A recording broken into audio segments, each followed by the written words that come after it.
Salut, bonjour, hello year 11, it's Mr. Calvert yet again. I'll do this quick intro to each video just in case you watch them in a different order. This is from the vocab from theme 2, but as I've said to you, it is not by any means everything that you need to know. You still need to be just going over other things in general, from your books, from other places, all that kind of thing.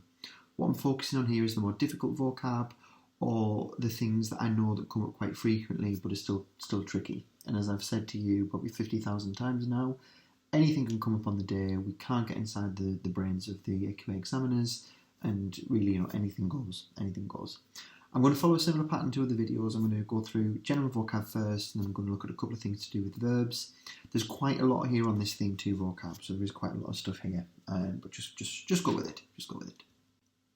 So first section, I am just going to read these through, listen to what I've said, follow the English. I would suggest you listen to this a few times. I've not said this on other videos actually, it's just come into my head. Listen to it with the English, listen to it without the English in front of you, test yourself, all those kinds of things. Okay, here we go. Bâtiment, besoin. This might be followed by the de, so besoin de. It might be followed by besoin de, but with just a D apostrophe. So for example, if you need help, besoin d'aide. I need help, besoin d'aide. Bien. Now this comes up loads, and you are very good at understanding that what it's suggesting is something is good. However, really what it does mean is well in English. So you might say well dressed. So if someone's well dressed or well spoken, someone might do something well, so they play well, and they might sing well. So it's that idea. So like, il joue bien, il a joué bien, il a bien joué. That he played well, he plays well. Just beware that it means that when it's associated with a verb, that person is skilled or good at doing whatever that thing is. Easy one, bon. This is in the masculine form, so bon is bon. If it's in the feminine form, you probably would still hear it. It doesn't sound too different, but the N is doubled, and that slightly doubles the sound as well. So bon is the masculine version, bonne is the feminine version, so B-O-N-N-E. You know this one really well. Bruyant, célèbre, chaussure. They're obsessed with questions about shoes. Chaussure. Commerce. Encart. So when it's got that en with it, it's talking about a coach, as in a big bus, not the word verb because. Or a car, for that matter. Next, en forme. So this is talking about being in good physical shape, in good form. En plein air, in the open air, or actually just outdoors. Ennui. This is a noun for boredom, as in ennuyeux for boring. Immeuble. Inconnu. I've put here unknown, as in something is unknown. If this was an adjective, un inconnu is a stranger. We had this with technology and dangers of things online. So un inconnu. Lovely little word here. Ivre, meaning drunk. Jeter, to throw. So that is a verb. That is later on, actually, I forgot to remove that. La circulation, you know that very well. La consommation. This is to do with like if you take or eat something. So la consommation, like of food, but also to take drugs or alcohol. La consommation. La frontière. La gare. We also have la gare routière, which is a bus station. La gare. La guerre. We know this from things like les films de guerre, from war films. La peau. La poubelle. Le bruit. Le chauffage central. Le chômage. Le conseil. Le déjeuner. Le paysage. Le petit déjeuner. Le prix. Le coût. Now sometimes le coût, it can be used as a verb, coûter, as in like to cost something. So you might sometimes say this as coûte, ça coûte. They often do things like ça coûte cher. It's expensive. And obviously, if you hear cher, you know exactly what it is. But just be prepared for le coût to sometimes be coûte as a verb. Le sommeil, to mean sleep. Le tabagisme, smoking. I'm going to tell you in English, don't know. L'emballage, we know that quite well. L'emballage. Lent, for an adjective, slow. And then lentement, for slowly.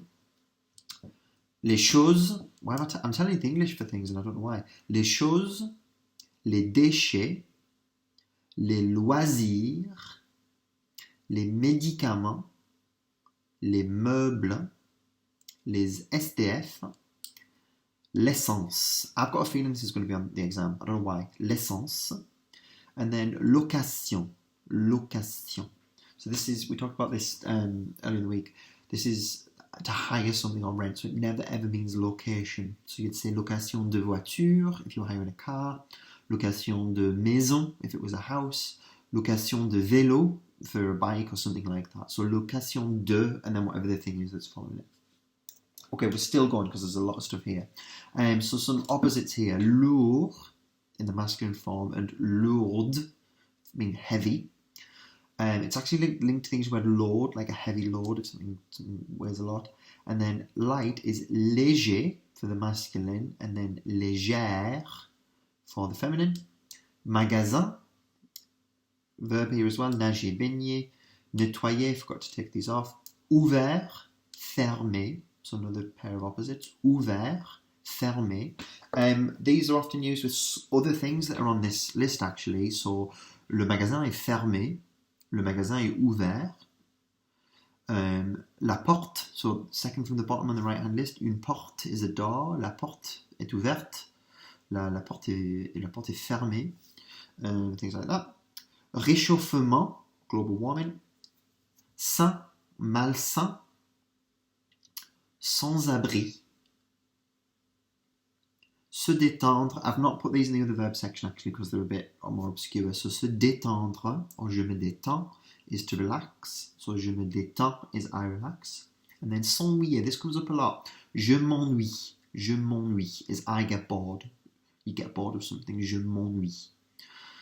Un camion, un choix, un concours. This comes up a lot. Un concours. Un événement. Un médecin, un mur, un pantalon, un permis de conduire, un régime, un trajet, that comes up a lot as well, un vélo, so we had earlier, you could have location de vélo, to hire a bike, une boîte is a box, as in a cardboard box. Remember, une boîte de nuit is a nightclub, literally a night box. Following column, une clé, une île, une infirmière, une inondation. A lot of you use that when you speak in exams. Une journée. This is the killer. It never, ever, ever means a journey. It always means a day. Une journée. Une jupe, une manifestation, a protest or a demonstration, une piste cyclable, une porte, and then une voiture.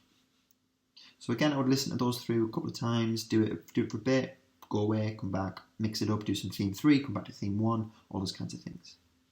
Okay then, so this is our list again. I mentioned some of these in the other list because I hadn't removed them.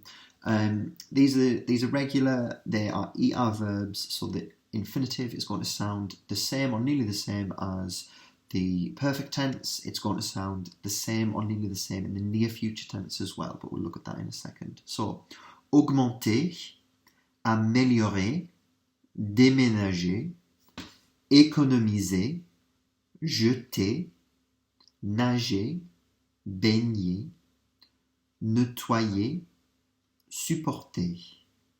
And then if we look, I've put this because a lot of these are to do with like social issues and global issues topics. And a lot of these, they're not used that much with j'ai.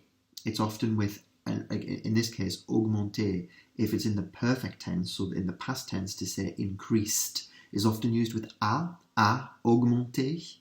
If something has increased, again, if something has improved, a amélioré. And the same ones follow the same pattern as well.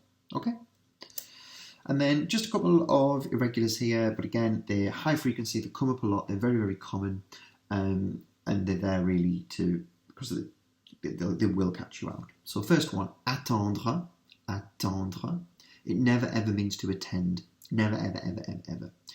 Then in the present tense, j'attends, j'attends. So similar to other verbs we've seen, it's got the un sound and then a silent D and a silent S. So that un can get lost when it's mixed in with other things. J'attends, j'attends.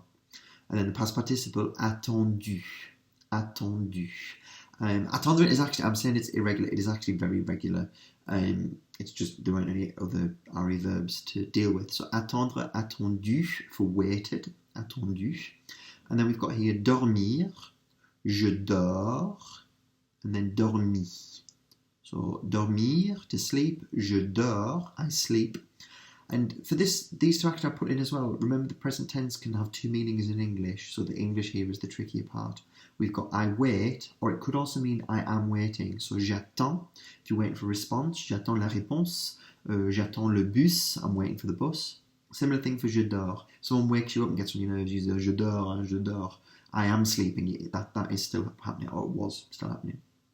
And then dormi, with a little I on the end, dormi is slept. Okay, lovely stuff. So again, I would go back to this, listen to it again, do one bit, do another, jump around, go to theme 1, go to theme 2, and you use it as you wish. Merci, au revoir.